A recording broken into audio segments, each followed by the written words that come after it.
जय हिंद। दोस्तों, जेल में रहने वाला हर व्यक्ति गुनहगार नहीं होता। कुछ को हालात जो है गुनहगार बना देती। अक्सर आपने देखा होगा कि कई ऐसे लोग जो हैं वो जेल में अपना समय बिताए हैं।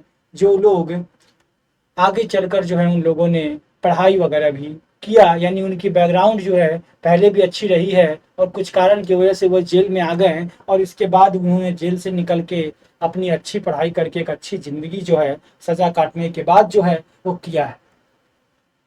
तो इसी सवाल के अंदर एक लैंडमार्क जजमेंट है, इसको आज हम लोग इस वीडियो के अंदर समझने वाले हैं कि क्या जो कैदी हैं उनके पास जो है राइट टू एजुकेशन का अधिकार है या नहीं।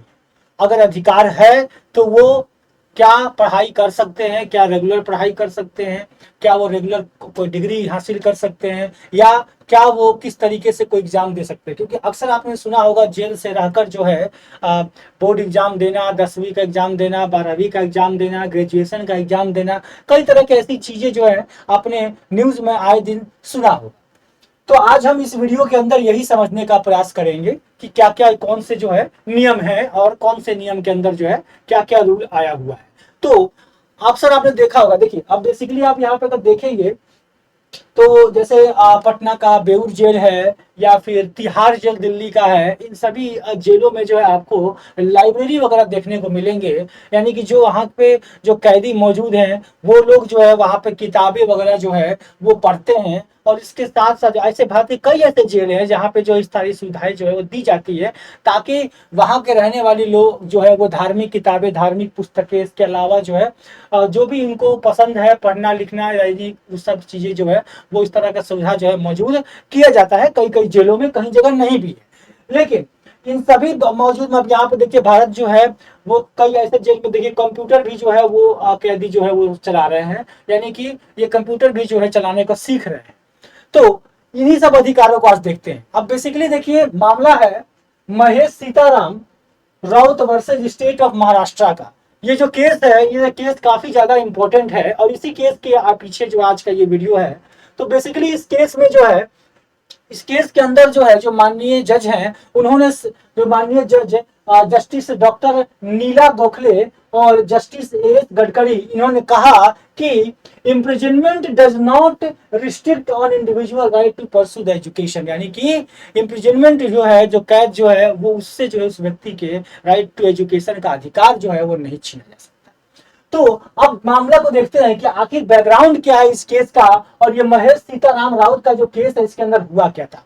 तो बेसिकली दोस्तों होता क्या है कि जो पिटिशनर जो एक्यूज है उसके अगेंस्ट जो है एक केस रजिस्टर किया जाता है। वो सेक्शन 153A 505 और इसके साथ 505 ए इसके साथ जो है आपका 117 में 120 और 334 सेक्शन 34, ये आईपीसी के सेक्शन इन धाराओं के अंदर जो है वो केस रजिस्टर होता है। और सेक्शन 13, 16, 17, 18, 18, 20, 38, 39 एंड 40 जो है वो जो आपको यूएपीए एक्ट जो है, यूएपीए एक्ट के अंदर जो है केस को जो है वो रजिस्टर किया गया, यानी कि इस जो है मामले को लगाया जाता है पिटिशनर के ऊपर।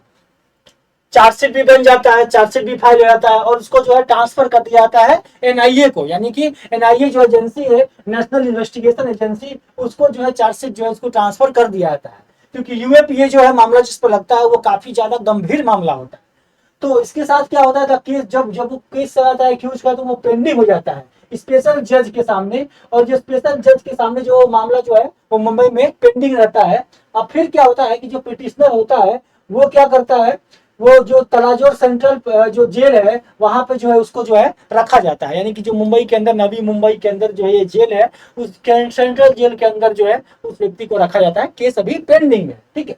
अब क्या होता है, पिटिशनर जो है वो महाराष्ट्र जो कॉमन एंट्रेंस टेस्ट है उसमें जो है अपीयर होता है इस एग्जाम के अंदर, जो कि लॉ एग्जामिनेशन है एडमिशन के लिए। एडमिशन के लिए लॉ कॉलेज में एडमिशन के लिए ये एक एग्जाम होता है महाराष्ट्र के अंदर, उसमें अपीयर होता है। उसके लिए अपीयर होने के लिए परमिशन जो है वो जो है स्पेशल जज से जो है वो लेता है।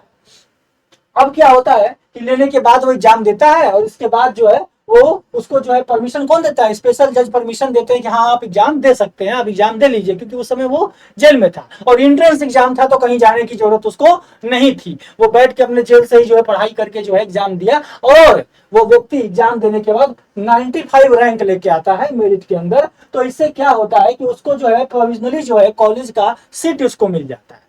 और जब सीट उसको मिल जाता है, लॉ कॉलेज का सीट मिल जाता है, तो उसकी जो सिस्टर थी वो पेमेंट भी कर देती है, यानी कि फी का पेमेंट कर देती है कॉलेज के अंदर और अपने सीट को जो है वो अलॉट करवा लेते हैं। अब क्या होता है कि जब जब जब सीट को अलॉट कर दिया जाता है तो फिजिकली जो है उसको प्रेजेंट होना था वेरिफिकेशन करने के लिए, वेरिफिकेशन होने के लिए कॉलेज के अंदर डॉक्यूमेंट वगैरह को लेकर वो जो है प्रेजेंट होता है। बट वो प्रेजेंट नहीं हो पाता है और उसको जो है क्योंकि वो डिटेन्ड था, यानी कि वो जेल में था उस समय, सेंट्रल जेल के अंदर वो बंद था। अब इस केस में क्या होता है कि पिटिशनर जो है वो ऑर्डर पास करता है, यानी कि इस पर ऑर्डर पास होता है 21 सितंबर 2023 को उसको रिलीज करने के लिए बेल के लिए, यानी कि उसको बेल मिलता है। किस दिन मिलता है? 21 सितंबर 2023 को बेल मिलता है इस केस के अंदर। फिर क्या होता है, जो एनआईए है, नेशनल इन्वेस्टिगेशन एजेंसी जो है, वो क्या कहती है, स्पेशल लीव पिटीशन जो है वो उस ऑर्डर के अंदर देती है और पिटिशनर जो था वो क्या करता है, एडमिशन के लिए जो है सिद्धार्थ लॉ कॉलेज जो मुंबई के अंदर वहां पे जो है वो जाता है, जो कि इसका फंडामेंटल राइट है, इसके बिहाफ पर जो है एडमिशन लेने के लिए वो अपना जाता है इस कॉलेज के अंदर। अब क्या होता है, जो काउंसिल जो सिद्धार्थ लॉ कॉलेज का जो काउंसिल होते हैं वो एलएलबी के लिए जो है एलएलबी करने के लिए वो उस कॉलेज में एडमिशन ले जाता है, जो प्रोफेशनल कोर्स है उसके अंदर जाता है।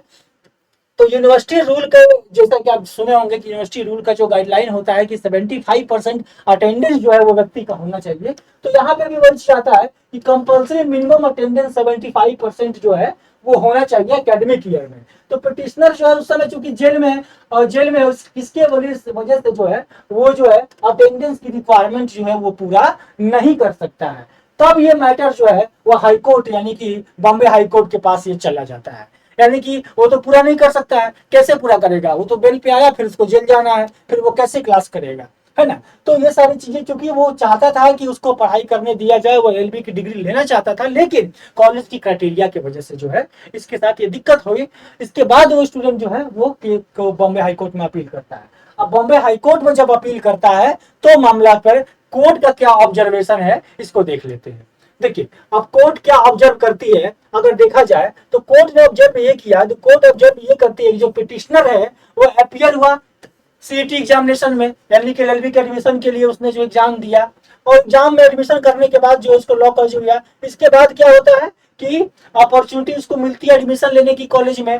इसके बाद फिर क्या होता है, सीट भी अलॉट होता है, पेमेंट भी वो कर देता है।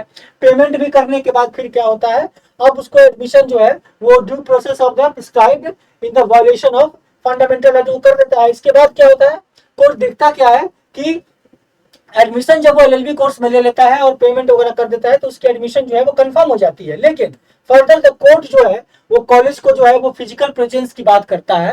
यहाँ पे कोर्ट ये भी देखता है कि जो कोर्ट ये भी देखता है कि जो कॉलेज का जो फिजिकल प्रेजेंस है कैंडिडेट का फॉर वेरिफिकेशन ऑफ डॉक्यूमेंट, और इसके साथ कॉलेज को कंसीडर करता है परमिट करने के लिए, ऑथराइज करने के लिए, ये सारी चीज को भी कोर्ट जो है वो ऑब्जर्व करता है। इसके साथ ये भी देखता है कि जो पिटिशनर है उसको जो है कॉलेज अटेंड भी करना होगा आगे जाकर, यानी कि पढ़ाई को जारी भी रखना होगा। तो इसमें कोर्ट एक और चीज ऑब्जर्व करता है कि चूंकि बेसिकली जो है कोर्ट यहाँ पे कहता है कि कोर्ट जो है petitioner was generally granted ad not किसी भी तरह का एग्जाम्पशन इसमें नहीं दिया गया है, यानी कि जो satisfy any other requirement of the university and Siddharth law college that the candidate are required as per prevent the rules, यानी कि जो रूल्स एंड रेगुलेशंस हैं डिग्री के उसी को जारी रखा गया और उसी के साथ जो है उसको कंप्लीट करना, ये भी एक कोर्ट जो है ऑब्जर्व करती है। साथ में कोर्ट ये भी ऑब्जर्व करती है कि यूनिवर्सिटी और कॉलेज जो है वो उसके पास अपनी लिबर्टी है, वो रिफ्यूज कर सकते हैं, क्या परमिशन रिफ्यूज कर सकते हैं petitioner from the appearing the examination on the failure of minimum attendance criteria, यानी कि मिनिमम अटेंडेंस क्राइटेरिया अगर फेल्यूर होता है तो उसको जो है तो उसके वजह से जो है उसको अपोज कर सकते हैं। ये कॉलेज के ऊपर डिपेंड करे, क्योंकि देखिए कॉलेज ने अपना एक नियम बनाया और नियम वो कॉमन नियम है सबके लिए। कॉलेज यूनिवर्सिटी का जो नियम है वो कॉमन नियम है 75% अटेंडेंस का। चूंकि एलएलबी को कौन, एलएलबी वाली जो कॉलेजेस होती है जिसको जो अप्रूवल जो है वो बार काउंसिल ऑफ इंडिया देता है, बार काउंसिल ऑफ इंडिया ने मैंडेटरी किया हुआ 75% अटेंडेंस। तो 75% अटेंडेंस अगर नहीं रहता है कि रूल्स एंड रेगुलेशंस के अकॉर्डिंग किसी एक स्टूडेंट के लिए चेंज भी नहीं हो सकता है, कोई एग्जाम्पशन भी नहीं दिया कोर्ट ने, और कोर्ट ने बेसिकली यही बोला कि जो नियम कानून है उसके अकॉर्डिंग कर सकते हैं, यानी कि आपके पास राइट टू एजुकेशन का अधिकार बिल्कुल है, आप अधिकार जो है अधिकार के अंदर आप पढ़ाई बिल्कुल कर सकते हैं, लेकिन कॉलेज का और जो यूनिवर्सिटी का जो क्राइटेरिया है उस क्राइटेरिया के अंदर ही करना है, यानी कि क्राइटेरिया अगर 75% अटेंडेंस का है तो उस अटेंडेंस के जो आपका है उसको भी पूरा करना होगा। अब बेसिकली देख लेते हैं कि राइट टू एजुकेशन की जो है से संबंधित ये, चूंकि ये केस का पूरा सिनेरियो था जो आपने को मैंने बताया अभी। अब बेसिकली राइट टू एजुकेशन की क्या क्या प्रोविजन है इसको थोड़ा सा देख लेते हैं, क्यों इंपॉर्टेंट है, एग्जाम्स में हमेशा आते हैं। जो राइट टू एजुकेशन है बेसिकली सुप्रीम कोर्ट का एक केस है, Unni Krishnan versus state of Andhra Pradesh 1993 का ये जो मामला है ये काफी इंपॉर्टेंट केस है, इसको याद रखना है। That the citizen of the country have the fundamental right of the education, यानी कि भारत के जो नागरिक हैं, जो भारत के नागरिक हैं उनके पास जो है शिक्षा का अधिकार जो है इस केस के अंदर जो है बोला गया। इसके बाद कोर्ट ने यह भी देखा कि जो आर्टिकल 21 के अंदर जो है कॉन्स्टिट्यूशन ऑफ द इंडिया के अंदर जो है इसको जो है मेंशन किया गया। ठीक है, अब आर्टिकल 21 का ए के बारे में ही बात करेंगे। ठीक है, अब बेसिकली जो है जो आपका अमेंडमेंट हुआ था वो कौन सा अमेंडमेंट हुआ था, 86 अमेंडमेंट। 86 अमेंडमेंट 2002 में होता है, और इस अमेंडमेंट के अंदर जो है क्या होता है, इंट्रोड्यूस किया जाता है कौन से आर्टिकल को, आर्टिकल 21A। आर्टिकल 21A जो आप पढ़ते हैं उसको इंट्रोड्यूस कब किया गया, किस अमेंडमेंट में, 86 अमेंडमेंट में किया गया इंट्रोड्यूस। अब क्या होता है, जब इंट्रोड्यूस कर दिया गया पार्ट 3 के अंदर जो फंडामेंटल राइट है उसके अंदर जो इसको इंट्रोड्यूस किया गया, इसके बाद जो है अब क्या हुआ कि स्टेट जो है वो फ्री एजुकेशन को कंपलसरी कर दिया गया, और जो चिल्ड्रन है 6 से लेकर 14 साल के बच्चों के लिए जो है एजुकेशन जो है वो कंपलसरी कर दिया गया इस सेक्शन के इस आर्टिकल के अंदर। ठीक है, अब इसके साथ अगर आप देखें और क्या मायने हैं, आर्टिकल नंबर 45 जो है अनुच्छेद नंबर 45 जो हमारा कॉन्स्टिट्यूशन का, इसके अंदर जो है पार्ट 4, चूंकि आर्टिकल 45 आता है डीपीएसपी के अंदर, डायरेक्टिव प्रिंसिपल्स के अंदर, तो इसके अंदर भी इसको शामिल किया गया, और इस आर्टिकल के अंदर बोला गया कि state shall have to provide the early childhood care. Early childhood care किया जाएगा, एजुकेशन सभी बच्चे के लिए होगा जब तक कि 6 साल जो है 6 ईयर तक एज का कंप्लीट ना कर ले। तो ये सारी चीजें जो है सेक्शन आर्टिकल 45 के अंदर भी डाल दिया गया। इसके बाद आर्टिकल 51 के ए में बोला गया, इसके अंदर जो हमारा फंडामेंटल ड्यूटीज है, देखिए अभी फंडामेंटल राइट्स के अंदर डाल दिया गया, डीपीएसपी के अंदर भी डाल दिया गया, और फंडामेंटल ड्यूटीज के अंदर भी इसको डाल दिया गया। इसमें क्या देखा गया, फंडामेंटल ड्यूटीज के अंदर देखा गया कि 51A का जो लिस्ट आप देखेंगे उस लिस्ट के अंदर जो है फंडामेंटल ड्यूटीज में जो सिटीजन के लिस्ट है उसमें क्लॉज के में जो है ऐड किया गया कि ड्यूटी है to provide that it's a duty of the every citizen of the India who is a parent और गार्जियन। जो भारत के हर एक सिटीजन जो कि पेरेंट और गार्जियन है उनको जो है अब वो जो उनको प्रोवाइड अपॉर्चुनिटी टू एजुकेशन का, उसको एजुकेशन देना होगा अपने बच्चे को, और इसके साथ जो है जो कि बच्चे जो है 6 से 14 साल के बच्चे जो है उनको एजुकेशन जो है वो देना होगा। इसके लिए जो है इसमें फंडामेंटल राइट ड्यूटीज के अंदर भी इसको शामिल किया गया। अब साथ में अगर आप ये देखें तो यानी कि जो आर्टिकल 21 का ए है, right of children to free compulsory education, ये सारी चीजों को जो है आप अगर देखें तो इसको शामिल किया गया, यानी कि फंडामेंटल राइट, इसके बाद डीपीएसपी हो गया, और इसके बाद फंडामेंटल ड्यूटीज, इन तीनों के अंदर जो है शामिल किया गया। और ये केस जो है ये कहीं ना कहीं ये चीज को जो है समझाता है, ये बताता है कि किस तरह से जो इंपॉर्टेंट है। एक्स्ट्रा में अगर आप देखें तो एक्स्ट्रा में कुछ ऐसे केसेस, 3 केसेस यहाँ पे मेंशन किया हमने, ये आपने देखा अभी किसी के बारे में बताया, Unni Krishnan JP versus the state of Andhra Pradesh का केस है 1993, ये राइट टू एजुकेशन से रिलेटेड है, लैंडमार्क जजमेंट है। एक और केस है आपका society for unaided private school of Rajasthan versus union of India another 2012 case है। और इसके साथ जो है master Jai Kumar through his father Manish Kumar versus जो है आपका विद्यापीठ और आदर्श का केस जो है ये भी इंपॉर्टेंट है। तो इन दोनों केसेस के बारे में डिटेल अगर आपको जानकारी चाहिए तो आप जो है वीडियो में कमेंट कीजिएगा, इस पे बड़े डिटेल जो है जानकारी इसकर लेकर आऊंगा। खैर अभी तक के लिए आपको ये तीनों याद रखना है कि तीनों केस जो है वो राइट टू एजुकेशन से रिलेटेड है, तो एग्जाम में हमेशा पूछा आता है। ठीक है, तो ये बेसिकली जो ये मामला है वो आपको जो है कोर्ट और इसके साथ राइट टू एजुकेशन और कैदियों से संबंधित था, आपको समझ में आया होगा। इसके साथ जो है अब फाइनल कंक्लूजन ये निकलता है कि कारावास किसी भी व्यक्ति के आगे की शिक्षा प्राप्त करने के अधिकार को जो है प्रतिबद्ध नहीं करता है, यानी कि उसको नहीं रोकता है। ये किस केस में कहा गया? ये महेश सीताराम राउत बनाम महाराष्ट्र राज्य, ये जो केस है, इस केस के अंदर जो है ये बात जो है कही गई, माननीय न्यायमूर्ति के द्वारा जो है ये बातें बोली गई।